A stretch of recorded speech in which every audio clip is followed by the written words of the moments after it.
Sarvopanishad Gavo Dogda Gopalanandana Parthavatsa Sudhir Bhokta Dugdam Gitamritam Maha. All the Upanishads are like a cow. The cowherd boy is Krishna. The calf is Partha, Arjuna. People of purified intellect are the drinkers of the milk, and the milk is the supreme nectar of the Bhagavad Gita. Chapter 6, verse 11. So we are going to talk about how to sit and where to sit for meditation. The 11th verse is, having firmly established in a clean place one's own seat, that's asana, neither too high nor too low, and made of cloth, skin, and kusha grass, placed successively one below the other. Sucho deshe pratishtapya sthiramasanamaatmanaha nati uchritam nati nicham chaila jinakushottaram. One after another. This is the K. We've got to now sit down here. Sit down in a seat. That's asana. It is also meant as a kind of the physical, the asana, the seat. That's what. And the asana also means the posture. You sit down. In fact, these chairs and tables have destroyed our culture and civilization, our health. Oh, yes. The chair. However, they have their uses, but while sitting for meditation, as the text in the Brahma Sutra says, asina sambhavat, that is, meditation and worship is possible in while you're sitting. Okay, that's... Now he's saying, in a clean place, sucho deshe. Yeah, you don't sit down in a dirty place. And the recommendation is away from the street corners, away from noise, away from loud, uproarious people. Where would you get all these conditions? Yeah, initially you've got to detach yourself from these things. Keep a place clean and sit down there. And then, sthiram, steady. One's own asana, that is sthiram atmana asana. One's own. Why one's own? You can take somebody else's and take somebody else's asana. No, there's a kind of association you build up with things you use, especially when you pray. And secondly, what happens is the earth itself is like a mother. It has its energies. And you're going to absorb all those energies.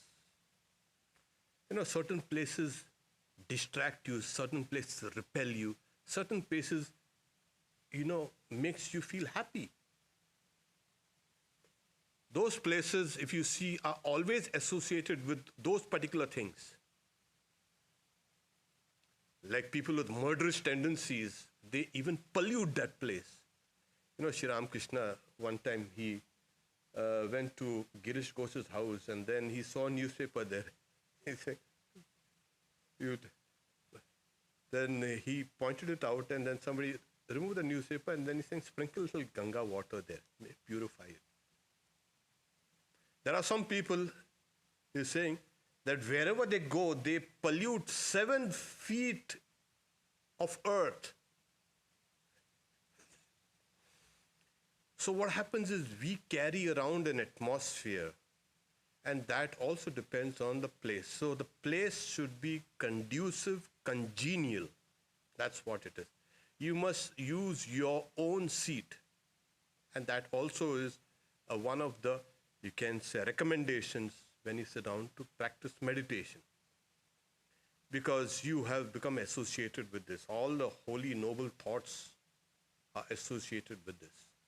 Besides, the whole body is nothing but a bundle of electromagnetism. It's energy. These energies are flowing up and down, and they should be able to go down there and pull energy out from the atmosphere and from the earth, and you should become one with this. And then it's talking about a physical seat. And he says, Chaila Ajina Kushutta.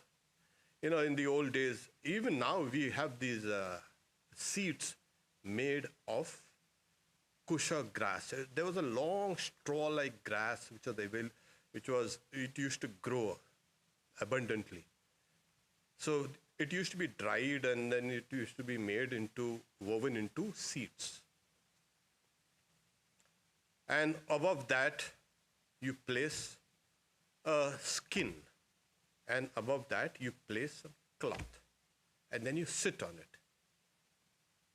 And here, now we won't go into the, you can say, esoteric meanings of this. It's just, he's saying it should not be too high, not be too low. People say, okay, this is a kind of a platform here, it's too high. We are talking from the place where you're sitting, on the level from where you're sitting. People sit down with such a thick seat, big seat. Yeah. It's like sitting on a high horse, as it were. No, the seat should be not too thick, not too thin also. It should be able to take your weight and balance you. The whole idea is to sit down quietly without any kind of discomfort.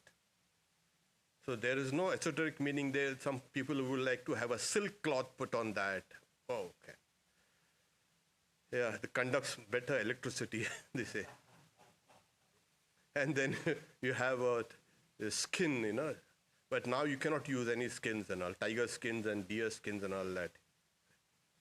You will be taken for a poacher. And kusha grass. So the idea is something that's soft. And you sit on it and you meditate on it. So this is the primary, you can say, or the mechanical side of the meditation process. Now, you see, what happens is, by the time you've come to this, you've already done the basic groundwork, which, as you know, we have been studying it from the first verse of this chapter, that you have purified your body and mind through selfless work and dedicating all those fruits to God.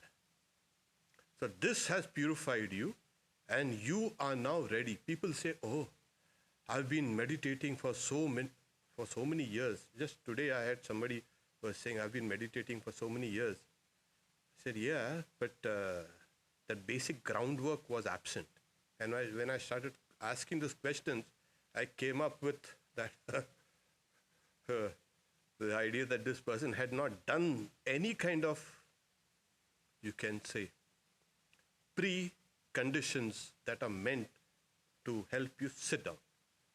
Because your body is restless and your mind is restless. And if you sit down with a beautiful asana, even a gold-plated asana, that won't do. The God won't be happy with it. You think, yeah.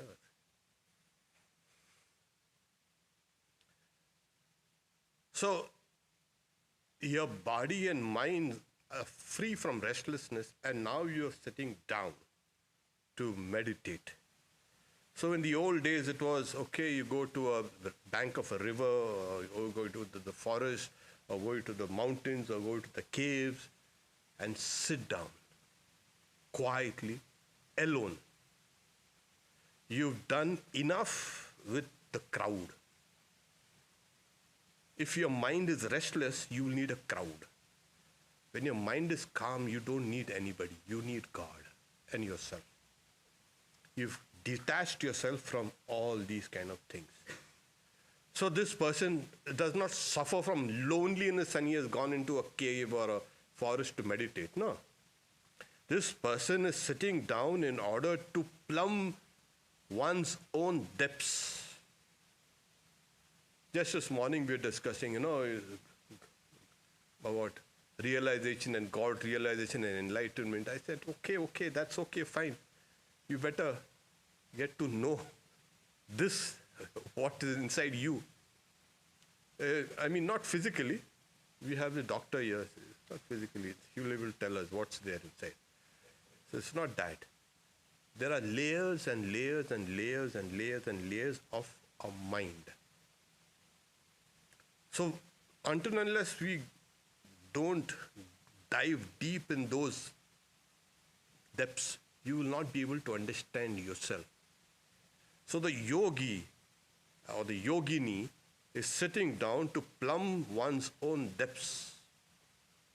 Secondly, we were also discussing this morning, people sit down and they are meditating, and then the back hurts, the leg hurts, and this knee is kind of shouting, "Oh, look at me, think of me, think of me, think of me." The back is saying, "Think of me, think of me." These pain signals are rushing to the brain. You are meditating on the body. People are sitting down for 1 hour and they're meditating on their bodies. You are not supposed to do that. You are supposed to meditate on the reality. Or if the body is not comfortable and the mind is running about here and there, so you're meditating on your mind, which you're not supposed to do. You are supposed to meditate again on the reality. So how do you do that? Yes. See that your body is not tortured. People say, "Oh my God, I've been meditating for 20 hours of the day." Yeah, you tortured yourself 20 hours of a day, probably. The idea is you've got to sit down comfortably, without any strain or without any pain. Because there's no pain, no gain. But in meditation, no. Any kind of discomfort will make the mind think of that discomfort. So it's necessary to have a comfortable seat, soft yet firm enough, and sitting facing the east or the north is recommended. Various esoteric meanings are given about, facing the north, it's the Himalayas, and then we have these north poles, and then all these magnetic fields and this and that. Let's not go into it. It's just that this is recommending a certain kind of, what should I wear? Okay, we're not talking about that also. Sit down. Why is this asana is important? Yes, because this is the starting point. As you sit down, as your body becomes still, your breath automatically becomes still. Try sitting down quietly for 10 minutes without any movement. You will feel your nerves are getting calmer. The energies of your body and your breath are now flowing in a rhythm. A kind of a rhythm is what in this body. You're going to control the mind. You've got to enter the mind through the body, through the life breath or the life processes, through the nerves, and there in the mind. So this is, now you're sitting down there. Okay. Then what do? Then the next verse says, Tatra ekagam mana krishna kritva yata chittendriya kriyaha upavishyasane yunjad yogam atma vishuddhaye. Tatra ekagam mana kritva. Why now, while sitting on that seat, one should practice yoga for the purification of the internal organ, the mind. Making the mind one-pointed and keeping the functions of the mind and organs under control. Yata chitta indriya kriya. Hold it now. You go and sit down. See, meditation is a very dynamic process. It's not a passive process at all. Your body is sitting down passively, but your mind is intensely active. It's like, suppose I said, okay, I tell this guy, lift this pew up. That guy will have to strain every nerve and muscle in the body to lift this whole pew up. Well, when you sit down to meditate, it's something like this. Your body is stilled, but your mind is exerting tremendous, you can say, power. Then meditation succeeds. You sit down, the body is passive, the mind also is passive. That is not meditation. So, as you are using that strength, and that is what is called a yoga bala, the strength of yoga. It's like a fire that's burning the impurities. It is there with everyone. Don't sit down with your eyes closed and then passively, God will come to me now. Why I'm calling God? God will come to me. God doesn't come so easily. You've got to exert force, and this is what is called, when the mind is concentrated, it exerts force. The very act of concentration itself is an application of force. There are hundreds of factors that are trying to dissipate this concentration, and you're pulling at it. Your senses, your body, your mind, external, your subconscious mind is all trying to pull you down, and you are trying to pull it up. So all those, you can say, qualities of restlessness and indolence, which are, as I say, vyuthana, that is the disturbed state of the mind, they are held in abeyance, and you're pulling this mind up. Now, as you pull this mind up to focus, to concentrate, this itself builds a kind of an impression in the mind. You see, when I lift this, an impression has been formed in my mind. And this impression, if I keep on holding this for some time, the impression becomes stronger and stronger. If I do it 100 times, it becomes easy for me to lift this. The impression also becomes stronger. So every time you try to focus, what you're doing is strengthening that impression over and over and over and over. And so now you have commandeered your subconscious mind also, the activity of your yoga. That's why they say there is no effort ever wasted when you practice yoga. Never. You practice a little, that goes in your favor. You practice a little more, that goes in your favor. Practice a little, and that comes back to you. You kind of invest your strength in that practice, and every single day it becomes stronger and stronger and stronger. So, tatra ekagram manakritva. There you make the mind one-pointed. Sit down in the asana. No. Now sit down straight and focus. That is the idea. Make your mind one-pointed. That's not a place to kind of, enjoyment or any kind of restlessness. No, that's a serious business. Yoga is a serious. You're going to break the chains of samsara. Simple as that. It needs that indomitable, you can say, persistence. So you say, you make your mind there one-pointed when you sit down on there. Yata chittendriya kriya. So, the functionings of the chitta, that's a mind stuff, that is your subconscious mind, the senses, and along with the mind. Control them. How do you control it? Oh, it's very difficult. Oh my God, it's so difficult to control the mind. Stop thinking of that. Try to keep focusing on the object of meditation. That is the way you control all the other faculties of the mind and the body and everything. Don't get distracted. Somebody will come. There's a phone call for you.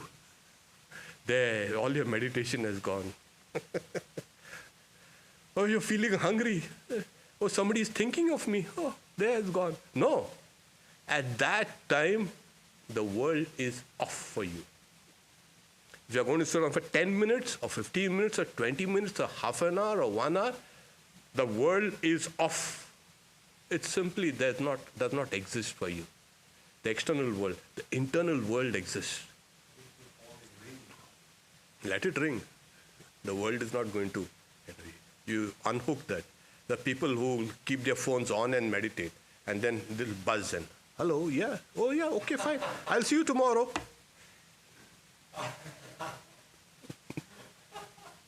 Like I said, it's serious business. You switch off everything. For that 1 hour or whatever, everything is off. So here, like I said, what does one person get? That person gets tremendous joy. That person gets tremendous joy from that conquest. That person gets tremendous joy from rediscovering oneself. Oh, I did not know this. Oh, I did not know that. Oh, this also is there in me. Oh, there's kind of so many things in us. So we travel down our own, you can say, pathways, and we rediscover ourselves. So upaveshyasane yunjyat. So sitting down, upaveshya, to sit down on that seat, asana. Yogam atma vishuddhaye. Practice yoga. Yoga, as you know, the commentators say, practice samadhi. Samadhi is concentration.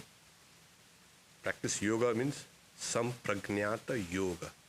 That is the lower forms of concentration. And these are very, very, you can see, states which can be, high states which can be achieved through very sincere, dedicated practice.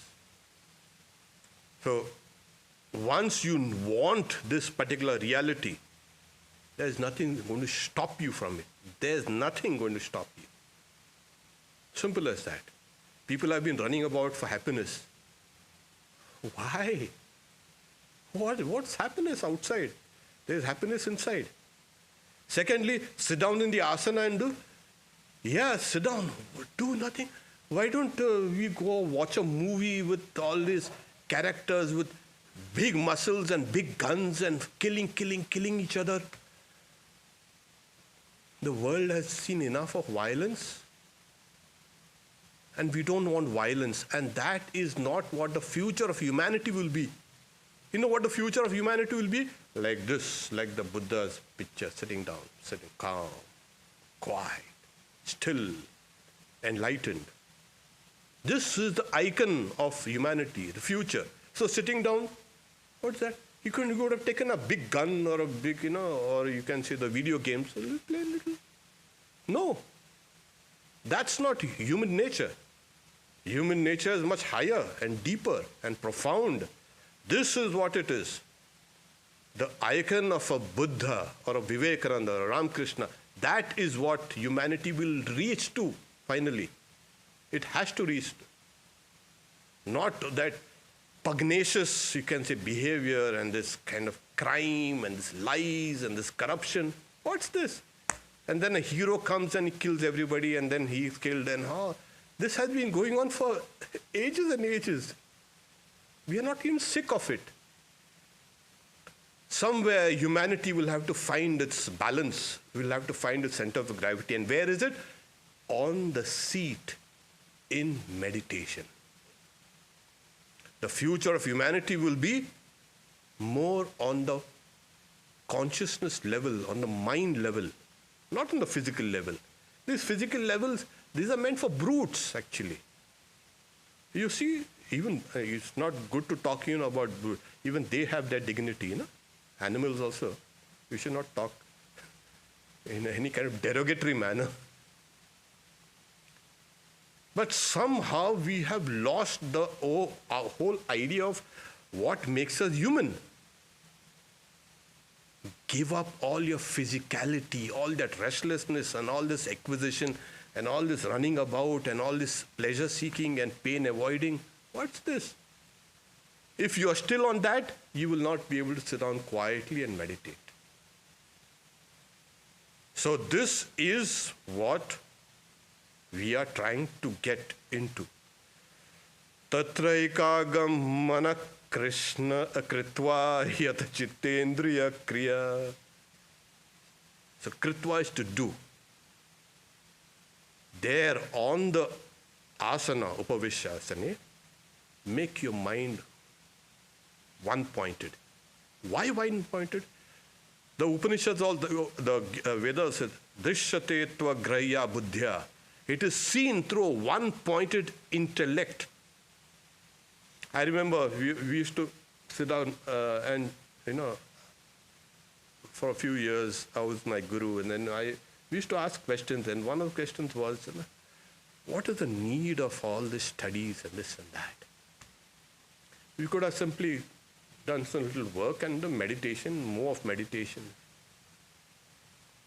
No, he's saying, all these studies and all this work kind of sharpen the mind. It's like, you have a blunt instrument and that needs to be sharpened in order to use it. You cannot use a blunt knife. It is a knife, yeah, it's a knife, but it needs to be sharpened. So work, selfless work, studies, etc., all these things are sharpening the mind, making it one-pointed. It will penetrate, Swami Vivekananda says, into the secrets of nature. That is what is supposed to. So making the mind one-pointed, so all the lower energies are now kind of raised up higher and higher and higher. Maslow's hierarchy of needs, we have this first physiological needs, these are the physical. Once you've taken care of them, then there's security and all these things.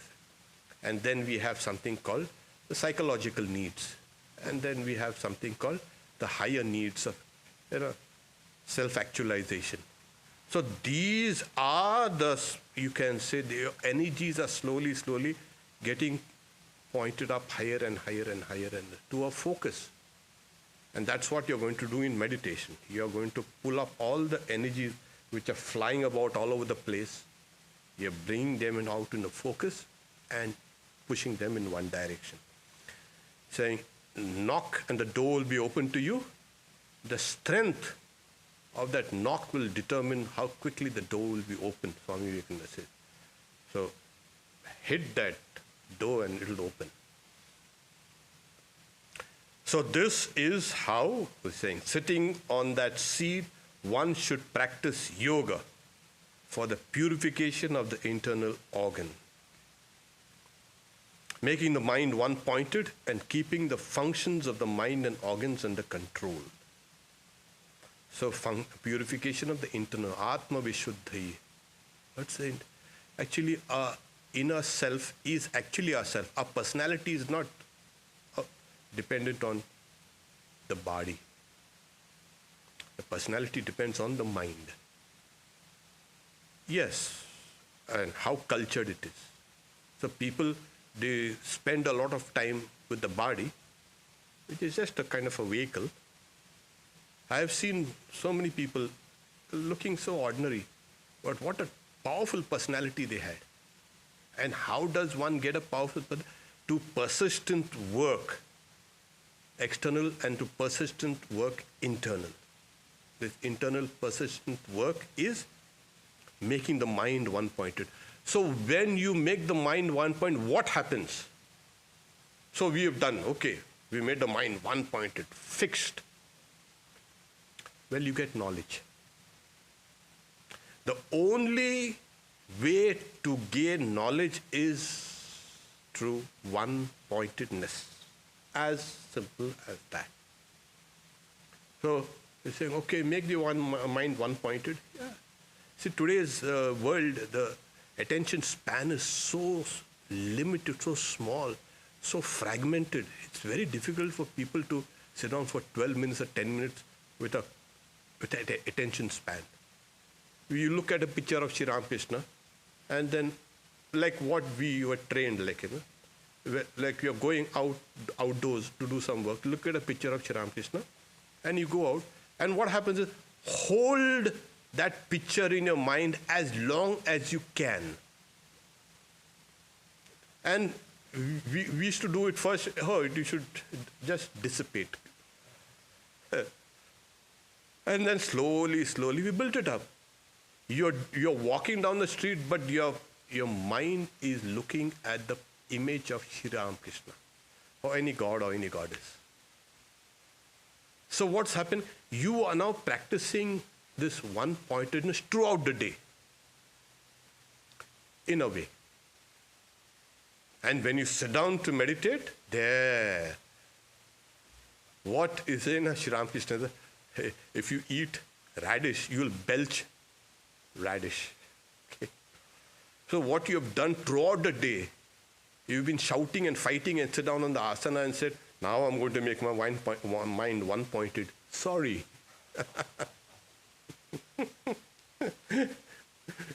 And then after a couple of days, you say, I tried, I couldn't get anything. Is there something better? Okay, yeah, do one headstand. Oh, that will be better, yeah, do it. So to do something like that. But we thought it was yoga, and headstand and handstand and this and that is the physical aspect. We are talking about now the psychological, the spiritual aspect of yoga. And what you have done throughout the day is important when you come and sit down on the asana. Okay. Tatraikagram mana kritva yata chittendriya kriya. It's beautiful there. Now, how to hold the body while meditating, that is kind of.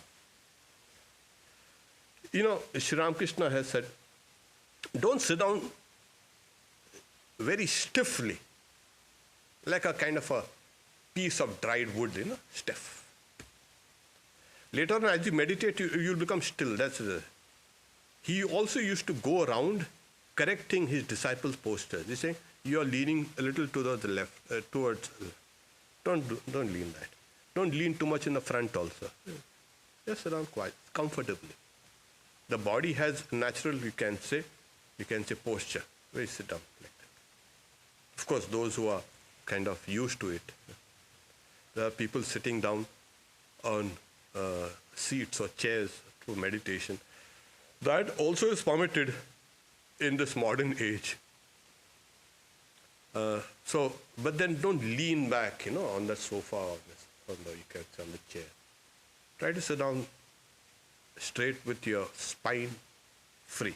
So this verse is Samam kaya shiro grivam dharayan achalam stiraha sampreksha nasika gram swam dishascha navalokayan. Yeah. Samam, straight. Kaya shiro grivam, the body, the neck and the head, hold it straight, in a straight line. And you hold it in a line, you can also go on, hold it steady. In the old days, the Guru used to tell the disciples, now hold your asana steady and leave it only when I tell you. These guys had to sit down like that. So, and sampreksha, gaze, nasika gramsam, ear at the tip of the nose. Yeah, the commentator says, you are not going to become a yogi if you keep on looking at the nose. As your mind becomes meditative, your gaze automatically kind of looks down, gaze at the tip of the nose, as it were. The word used is as it were, Eva. And don't look around. So keep still. Now, why don't they say close your eyes? So you don't see your nose. Well, in order to break that tendency towards lassitude, towards torpor, towards sleep. So when you're keeping eyes half closed, in most cases they say, it removes the tamas aspect. At the same time, it can keep your mind focused. You're reducing the number of sensations or stimulation that is coming from outside. You're sitting down. So it's called Vishnu Yoga. Sri Ramakrishna said the Vishnu Yoga. Sitting down quietly. In the Shiva Yoga, you close it completely. Now, there is no kind of, you can say, consensus whether you have to keep it closed or open. Even when you close your eyelids, your eyeballs will gaze here naturally. Because your vision centers there at the back of your head are more or less, the activity is more or less reduced there. And that optic nerves also become more calmer. And as the optic nerves which cross over and come the side, there's less activity there. So your eyes will naturally gravitate down towards here. This is the idea. So instead of meditating on your nose, no, don't meditate on your nose. You have to meditate on the reality. This natural process will take place. You don't have to think about it. So initially you sit down quiet, sit down straight, samam kaya shiro grivam. So holding the body, the head and the neck erect and still, being steady, looking at the tip of the nose as it were, and not looking in various directions. This is the idea. So you're saying, why not see from behind? Yeah, for right now, we are used to seeing things and thinking that the mind is here and our cerebral cortex is here, the neocortex and all that. So we are thinking that the mind is here, more than it is here or somewhere, all that. These are the nerves. So our center of consciousness is somewhere here on the face up here. You feel yourself more here. So how do you now concentrate? So keep this thing straight. It's a mechanical device. So Swami Vivekananda says, when you control the eyeballs, the optic nerves are controlled. That controls the vision centers at the back of the brain, and that helps in controlling the mind. So this is what holding the body. And why should you hold the body? Why not sit down like this? Well, the moment you see, if you are attentive, you will straighten yourself up automatically. It's very natural. If you are not attentive, then you will slowly go flaccid. Let your body go down and there. Suppose you say, oh, somebody's come there to meet you. Oh, really? Yes. There. You straighten yourself up. And that is what it is. Posture indicates temperament. Posture indicates attention also, awareness.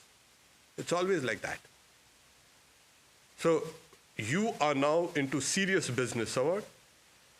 You're attentive, you're trying to focus your mind and apply that strength that you have.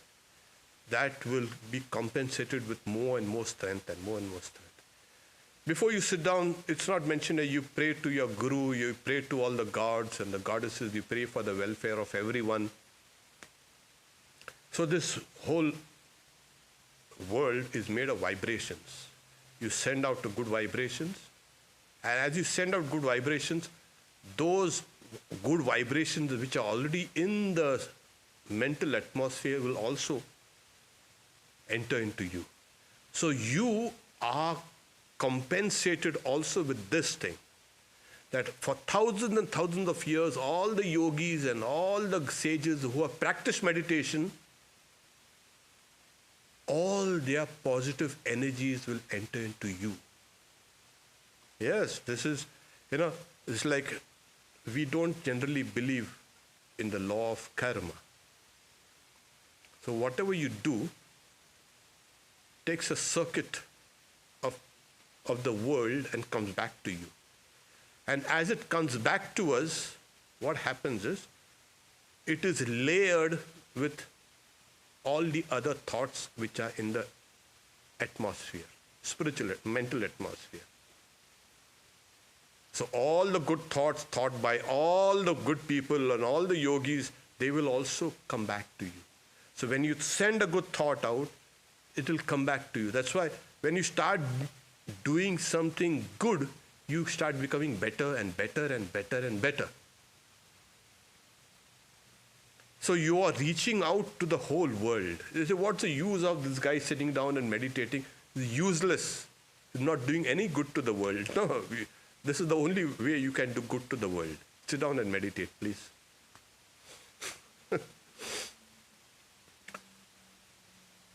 Swami Vivekananda also gives another example. Suppose all the instruments, musical instruments in a room are tuned.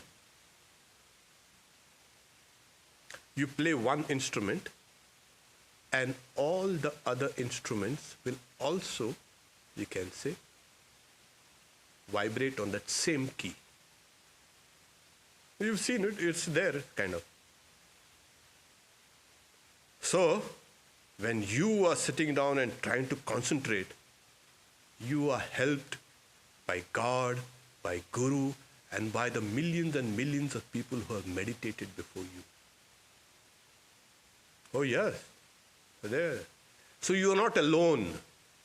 You are reaching out actually to the whole world when you're sitting down meditate. And they are all there waiting to help you. All the good forces in nature, all the spiritual thoughts that are in nature, they will help you. Similarly, if you keep on doing something bad, you see all the bad vibrations also will enter into you. And one bad thing you do, it will lead to the next bad thing, and then third and fourth, and there you are gone. Your mind will only think of bad things, and it's very difficult to extricate yourself from there. You've set the ball in motion. So when you're sitting down to meditate, you are setting something in motion. And you're becoming one with this whole unseen universe which is out there. So that is why you're just sitting down. What do you do sitting down? So doing some muttering.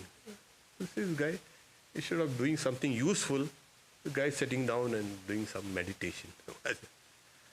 People of this active, you can say pugnacious, and you can say externalized, and you can say the restless people will never understand the dynamics of meditation. And people of this meditative type will never understand this kind of, what is all these things? Why do you do all these things? Oh, there's fun in it. And that fun is burning them. That's fun in it. Oh, good, you burn, so. So these are the introspective types, those who live more in their minds than in their bodies. And so what happens is, there is a chance of this practice of yoga getting better and better and better every passing day. Keep a kind of a diary and write your thoughts in it about yoga, not about anything foolish. I had a pizza there, I had a milkshake there. No, we're not interested in that. Write your thoughts on yoga. Today your practice was like this. And you hope you'll have to, tomorrow will be a better practice. You see, how do we improve? Suppose, people say, how do we improve? How do we improve? Our lives are restless. Throughout the day, you have gone through many good and bad experiences. Obviously, at the end of the day, just think of all the good experience, one or two joyful or happy experience that you had. Note it down, then you go to sleep. Next day also you do. Take up all the very best memory that you've had of the whole day. Note it down. And see at the end of 6 months or 1 year, see how you're filled with all positive, all your memories will be good memories. So when you're practicing yoga, this will be a kind of a momentum that's carrying you. You have practiced yoga today, you're going to practice yoga tomorrow and the day after, and those memories become very powerful. Those memories are memories of control because they're exerting an influence on the body and the senses and the mind. So this is how we practice yoga. It has one side, it is a concentration of the mind, and the other side, an impression is being formed in the mind, which is reorienting the mind completely into newer channels. So to sum up this, first, the groundwork has to be done. Secondly, the physical aspects of the asana, the seat, is being described. You've got to sit down quietly. Don't meditate on the body, or don't meditate on your mind. All your hurt and the anguish and the suffering and the pain, don't meditate on that. Meditate on the reality. And then third is, you are helped by all the good forces in the universe. We stop here for today. Om Shanti Shanti Shanti Harihi Om Tat Sat Shri Ram Krishna Arpanamastu. Let's check for any questions. Question that came to mind. No, see there first. No, there's no questions here. Then you put this off.